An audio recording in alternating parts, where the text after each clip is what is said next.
而喺較早前大概凌晨2點，我哋分別喺大埔、牛頭角、新蒲崗拘捕咗3名本地嘅男子，涉嫌誤殺。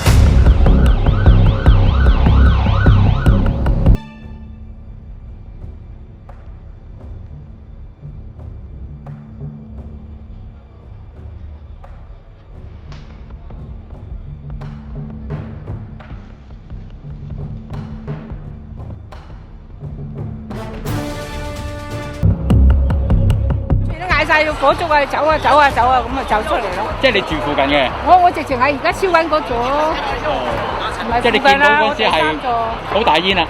已經着啦，已經燒啦，第5座已經燒晒啦，即係個好猛火，啲火勢已經吹過嚟啦，已經燒着咗我哋嗰邊啦，已經。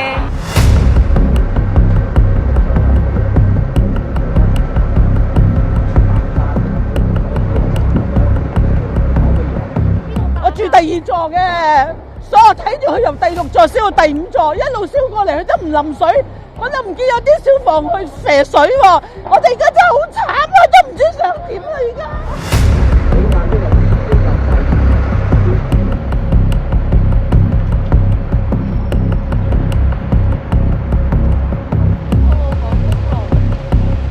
我對死者致以深切哀悼，對死者家屬同埋傷者致以深切慰問，我哋會提供一切可行嘅支援。